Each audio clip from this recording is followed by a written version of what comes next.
Yes. Hello, আমি সোহাগ বলছি। আমি একবার সূর্যর সাথে দেখা করতে পারি? না, আমার স্বামীর কাছে প্রথম আমি যাব, আপনি না। বলো। আপনাকে একটা ভালো খবর দিতে ফোন করলাম। ভালো খবর? What's the good news? Surya sir এখন অনেকটাই ভালো আছেন আগের থেকে। আপনি তো দেখলাম বেশ চিন্তা করছিলেন হাসপাতালে, তাই ভাবলাম আপনাকে একবার ফোন করে জানিয়ে দিই। বাবা, আজকে সূর্য পশ্চিম দিকে উঠেছে নাকি? ও হ্যাঁ, আর আপনার কাছ থেকে একটা কথা জানার ছিল আমার। আমার কাছে? হ্যাঁ, আপনার কাছে। কারণ আমার যেই প্রশ্নটা আছে তার উত্তর আপনি ছাড়া আর কেউ দিতে পারবে না। ঘুম না আসার ওষুধ সূর্য স্যারের শরীরে কি করে এলো আপনি জানেন?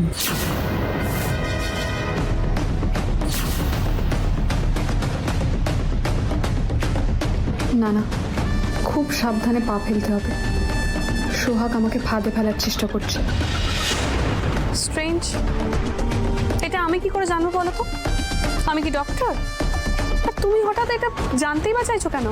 সূর্য স্যারের ব্লাড টেস্টের রিপোর্টে দেখা গেছে ওনার শরীরে কোনোভাবে এই গ্রুপের ওষুধটা গেছে, সেই কারণেই বিষক্রিয়াটা হয়েছে। এটা খুব সাংঘাতিক ব্যাপার। হ্যাঁ, সাংঘাতিক তো বটেই, কিন্তু এই কাজটা যে করেছে সে রীতিমতো লেখাপড়া জানা। এই সব বিষয়ে যার জ্ঞানটা আছে সেই করেছে, তাই না? হ্যাঁ, নাও হতে পারে, তবে আমার কি মনে হয় জানো তো, এই কাজটা এমনই একজন করেছে যে সূর্যর বাড়ির কেউ। আমারও ঠিক এই কথাটাই মনে হচ্ছে। আমারও মনে হচ্ছে সর্ষের ভেতরেই ভূত লুকিয়ে আছে। মানে? মানে বাইরের কেউ খুব সম্ভবত আমাদের বাড়িতে যারা থাকে তাদের মধ্যে কাউকে একটা হাত করে বিষটা হাতে তুলে দিয়েছে সূর্য স্যারকে খাওয়ানোর জন্য। মানে যারা আমাদের বাড়িতে থাকে তাদের মধ্যেই কেউ নিশ্চয়ই সূর্য স্যারকে বিষটা খাইয়েছে। মানে তুমি কি আমার কথা বলতে চাইছো? ও মা, আমি আপনাকে কেন বলতে যাব? আমি তো আমার সন্দেহটা প্রকাশ করলাম আপনার কাছে। আপনি এত চিন্তিত ছিলেন স্যারকে নিয়ে, তাই বললাম। একটা কথা আছে জানেন তো, পড়ল কথা হাটের মাঝে, যার কথা তার কানে বাজে। আপনি তো কিছু করেননি, আপনি রেগে যাচ্ছেন কেন? সত্যি সত্যি কিছু করেননি তো? এই তুমি রাখো তো, তোমার সাথে না এই ফালতু কথা বলতে আমার ভালো লাগছে না, রাখো।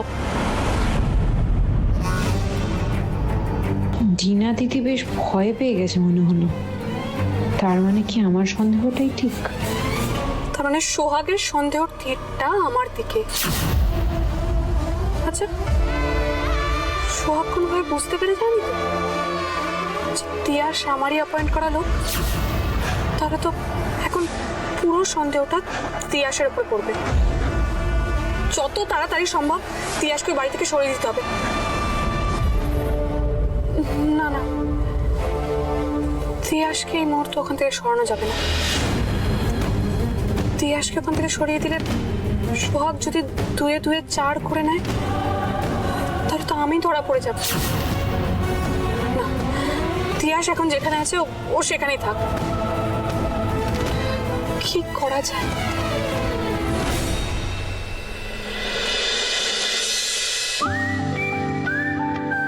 স্যার উঠে পড়ুন।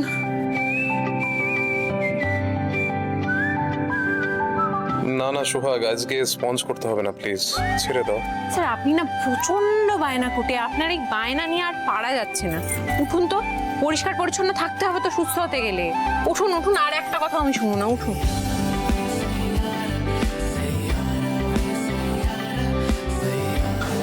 আমি যদি বায়না কুটে হই, তুমিও কিন্তু কম জেদি নও।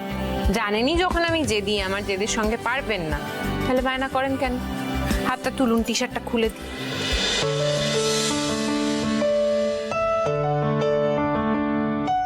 আসুন, আস্তে আস্তে আস্তে বসুন।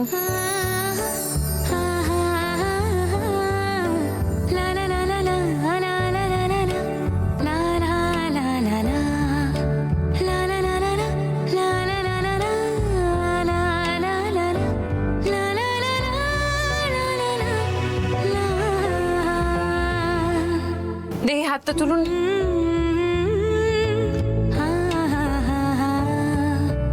ছাড়ো না সোহাগ।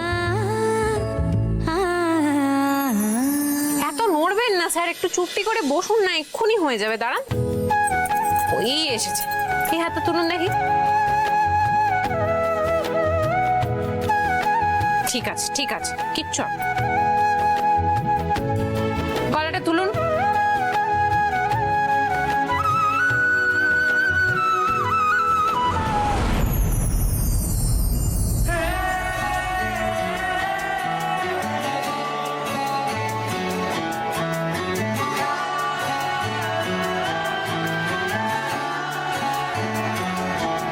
হতে পারি রোদ্দুর, হতে পারি বৃষ্টি, হতে পারি রাস্তা তোমারই জন্যে,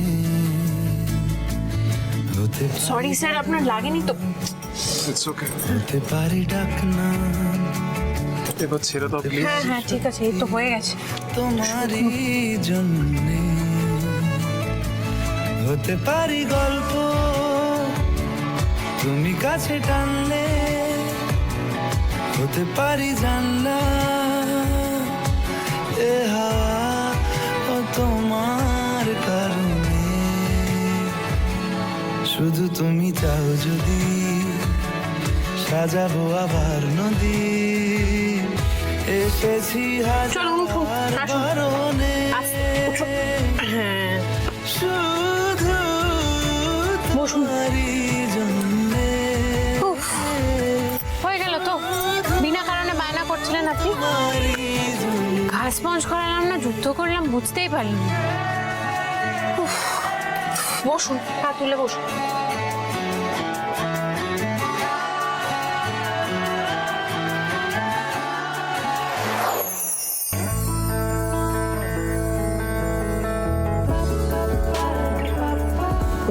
সোহাগ না না, আমার পেট ভরে গেছে।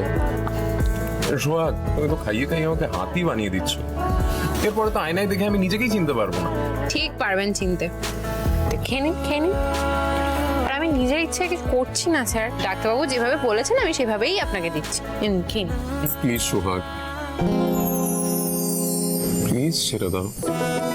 আচ্ছা ঠিক আছে, মুখ করতে হবে না, খাওয়াচ্ছি না।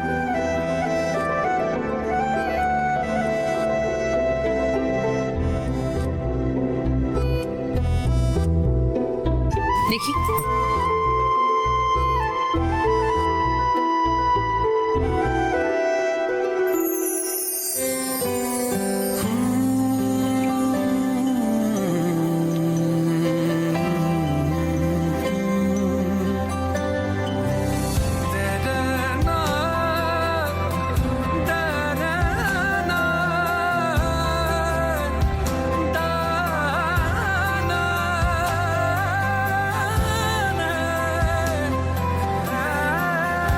আচ্ছা সোহাগ, আমাকে একটা কথা বলো তো। ওই দিন চোলাইকান্ত এলো, আমাকে চোলাই মদ খাওয়ালো, তারপরে তো আমরা দিব্যি কথা বলছিলাম, হঠাৎ সব ব্ল্যাক আউট হয়ে গেল। আর ব্ল্যাক আউট হওয়ার কারণটা যদি চোলাই হয়ে থাকে, তাহলে তো সেটা চোলাইকান্তরও হওয়ার কথা। আচ্ছা চোলাইকান্ত এখন কেমন আছে, কোথায় আছে? সেটা তো বলতে পারবো না স্যার। আপনি অসুস্থ হয়ে পড়ার পর কর্তাবাবু বিষ্ণুদাকে বলেছিলেন ওকে ভাড়ার ঘরে বন্ধ করে রাখতে। বিষ্ণুদা বন্ধ করেও রেখেছিল, কিন্তু তারপর যে কোথায় হাওয়া হয়ে গেল, কোথায় পালিয়ে গেল, কেউ বুঝতেই পারছে না এখন। সে কি তখন বাড়িতে কেউ ছিল না? হ্যাঁ ছিল তো, বিষ্ণুদা তিয়াস ছিল, আমরা সকলে তো হাসপাতালে ছিলাম। বিষ্ণুদা তিয়াস থাকা সত্ত্বেও লোকটা কেমন কর্পূরের মতো উবে গেল। তার মানে চোলাইকান্ত সুস্থই ছিল, এই জন্যই ও পালাতে পেরেছে। কিন্তু আমার ব্লাড রিপোর্টে পয়জন পাওয়া গেছে। কে কিভাবে আমাকে পয়জন খাওয়ালো আমি কিছুই বুঝতে পারছি না। কিছু বলবে? স্যার আমি একটা অন্যায় করে ফেলেছি। অন্যায়? তুমি? আচ্ছা শোনো, কি অন্যায়? আমি সোহাগ,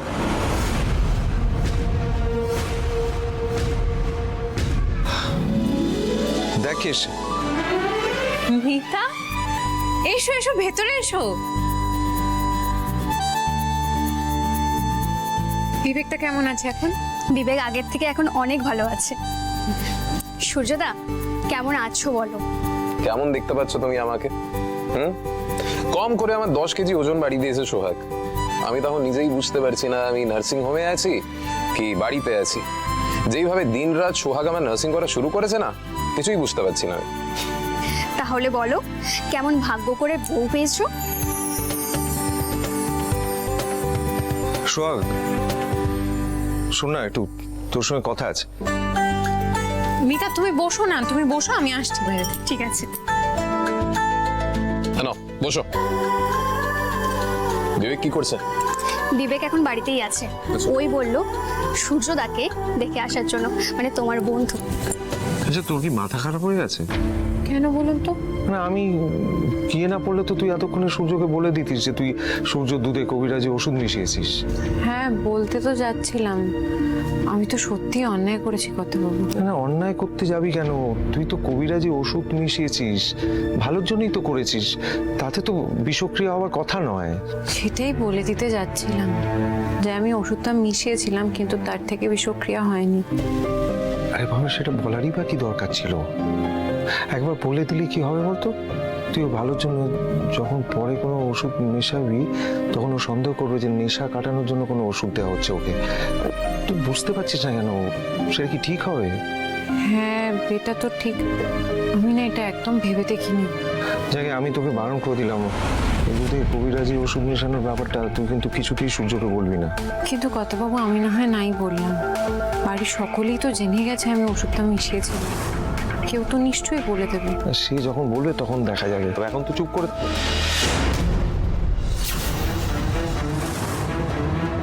রূপা, কিছু বলবি? হ্যাঁ বাবা। আচ্ছা সোহাগ, ভাইয়া উঠেছে ঘুম থেকে?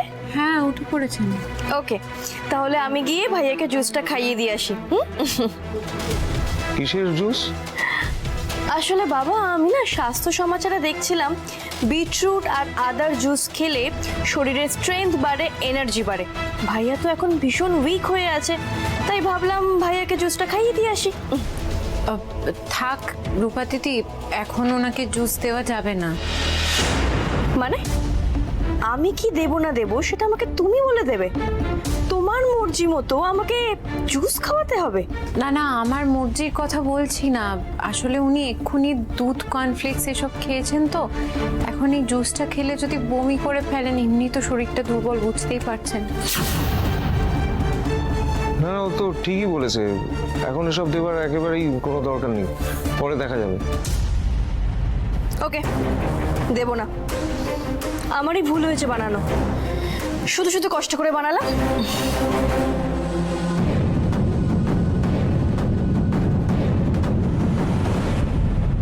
ওর কথা কিছু মনে করিস না সোহাগ, ওর মাথার বুদ্ধির ঘট অর্ধেকটাই ফাঁকা। আলাদা করে আর কি। সোহাগ, এ কি মিতা, তুমি বেরিয়ে এলে কেন? আমি তো যাচ্ছিলাম ভেতরে। না গো সোহাগ, আজ আর বসবো না। সূর্যদাকে দেখতে এসেছিলাম, কিন্তু আমাকে এবার বাড়ি ফিরতে হবে। আসলে বিবেক বাড়িতে একা আছে। ঠিক আছে, আবার এসো। সোহাগ, সূর্যদা তো তোমাকে একেবারে চোখে হারাচ্ছে। তাই বুঝি? হ্যাঁ, সূর্যদা তো বলছিল সোহাগ সারাক্ষণ আমার চোখের সামনে আছে, চোখ খুললেই আমি সোহাগকে দেখতে পাচ্ছি। সোহাগ আমার সারাক্ষণ টেক কেয়ার করে চলেছে। যাও, সূর্যদা একা আছে। ঠিক আছে মিতা, তুমি সাবধানে এসো, কিন্তু আর জানিও বিবেকটা কেমন আছে। আমি আর তোমার সাথে নিচে গেলাম না, তুমি সাবধানে এসো মিতা। ঠিক আছে।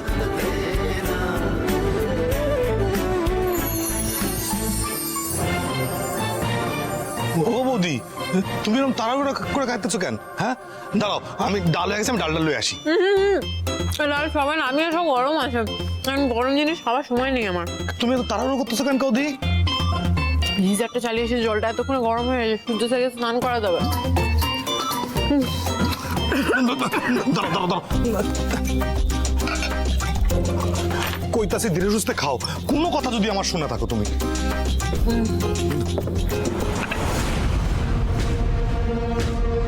কি ব্যাপার, তুমি এখানে রাক্ষসের মতন খাবার খাচ্ছ? এই যে তুমি সারাক্ষণ সূর্য স্যার বলে দরদ দেখে ঘুরে বেড়াও, ওর জন্য নাকি তুমি কাহিল। এদিকে তোমার সূর্য স্যারটা একাই ঘরের মধ্যে শুয়ে রয়েছে, আর তুমি এখানে হাতের মতন খালি খেয়েই চলেছ। গিন্নিমা, সূর্য স্যার সকালে জলখাবার খেয়ে নিয়েছেন, নিজের ঘরে বিশ্রাম নিচ্ছেন। আমিও তাড়াতাড়ি করে খাওয়াটা সেরে নিলাম, কারণ আমাকে তো সূর্য স্যারের সেবা করতে হবে। আপনারা সবাই কাজের মানুষ, আপনাদের কারোর সময় নেই। অগত্যা আমি একাই আছি। আমি যদি অসুস্থ হয়ে পড়ি না খেয়ে, তাহলে সূর্য স্যারকে কে সুস্থ করবে বলুন?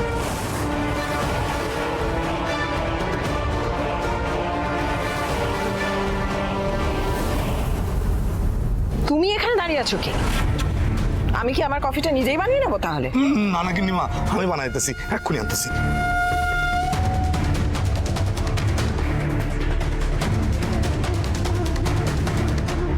রূপা, রূপা আমার কথাটা শোনো, এটা ভারী, তুমি টেনে নিয়ে যেতে পারবে না। ও রূপা একটু দাঁড়াও। রূপা, আমার কথাটা শোনো, এই বাড়িতে আর থাকবো না আমি। দিদিয়া শান্ত হ, জিজু কিছু বলো না তুমি। আরে আমি কি বলবো, আমি নিজেই তো কিছু বুঝতে পারছি না যে কেন যাচ্ছে, কোথায় যাচ্ছে, কিছুই আমার মাথায় ঢুকছে না। আচ্ছা কি হয়েছে বলবে কি? মম, মম কি হয়নি সেইটা জিজ্ঞাসা করো। একটা কাজের মেয়ের কাছে ইনসাল্টেড হয়ে এই বাড়িতে পড়ে থাকার চেয়ে মরে যাওয়া ঢের ভালো। প্লিজ রূপা, আমি কিচ্ছু বুঝতে পারছি না, একটু ক্লিয়ারলি বলবে কি হয়েছে এক্স্যাক্টলি?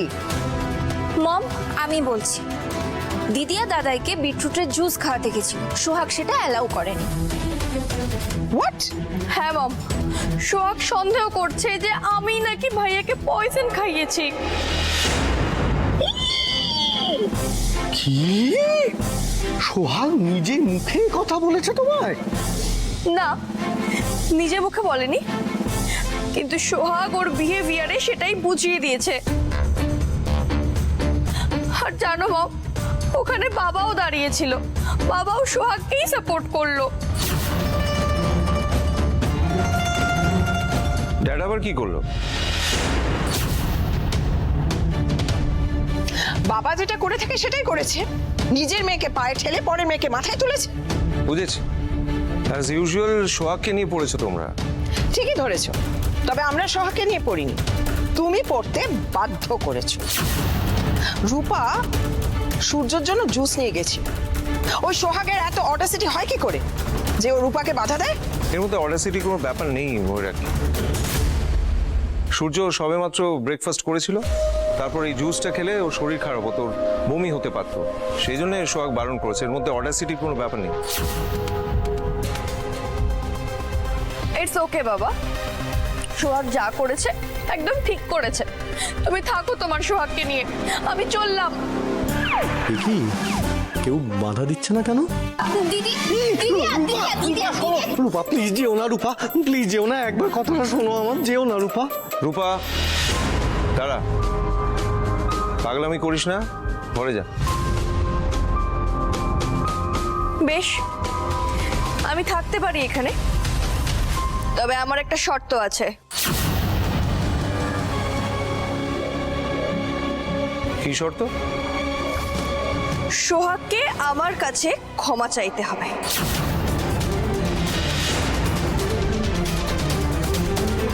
কিন্তু সোহাগ তো কোনো অন্যায় করেনি, ওকে ক্ষমা চাইতে বলছিস কেন? ক্ষমা চাইতে বলছেন কারণ আমি রূপা দিদিকে স্যারকে জুসটা খাওয়াতে দিই।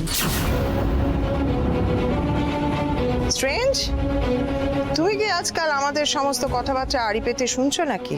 আরিফিতে কেন শুনবো গিন্নিমা, আমি রান্নাঘরেই ছিলাম, আপনার সাথে দেখা হলো তো এক্ষুনি। আর রান্নাঘরটা তো খুব দূরে নয়, আপনাদের সমস্ত কথা আমি শুনতেই পাচ্ছিলাম, তাই এলাম।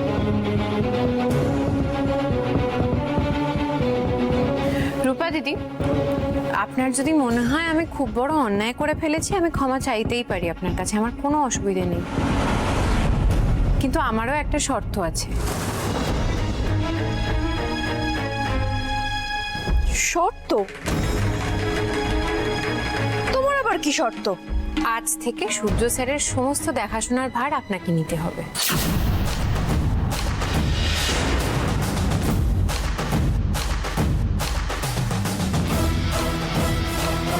বেশি কিছু নয়, সূর্য স্যারকে সময় মতো করে খাওয়ানো, ওনার গা স্পঞ্জ করিয়ে দেওয়া, সময় মতো ওষুধ দেওয়া খাওয়ার আগে পরে, জ্বরের একটা চার্ট তৈরি করা, ধরে ধরে বাথরুমে নিয়ে যাওয়া নিয়ে আসা, সমস্ত কিছু।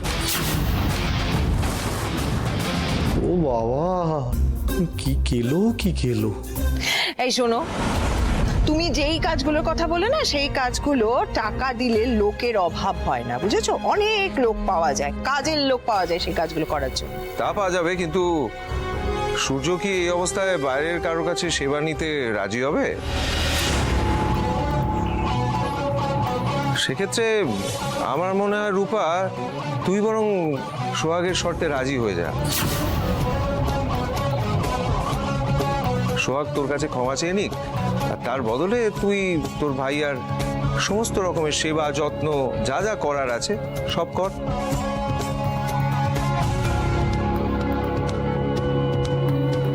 এক মিনিট, রূপার পক্ষে এই কাজগুলো করা সম্ভব না, কারণ রূপা তো শুধু বাড়িতে বসে থাকে না, ওর অফিসের কাজও থাকে, অনেক সময় করতে হয় সেগুলোকে।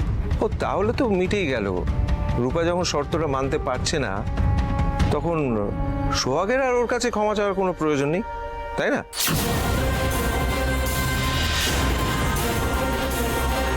সোহাগ, তুই যা, সূর্যর কাছে যাও, অনেকক্ষণ একা আছে, যা। হ্যাঁ, কথা বল।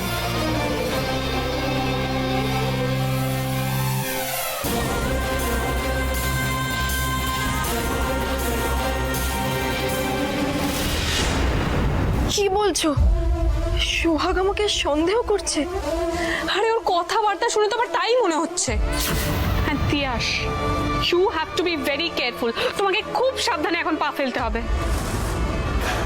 আর আমার কি মনে হচ্ছে জানো তো, তোমাকে ওখানে বেশি দিন রাখা যাবে না। কিন্তু ডিনা, আমার ভাইয়ের অপারেশনের টাকাটা?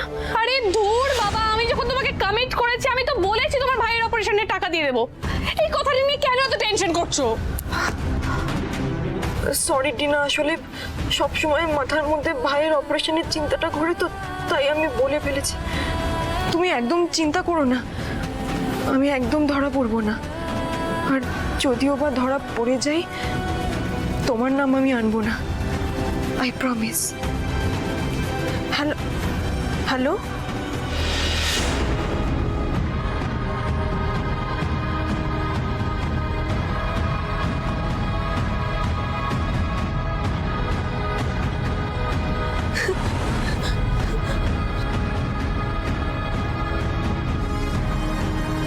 কে ফোন করেছিল তিয়াস?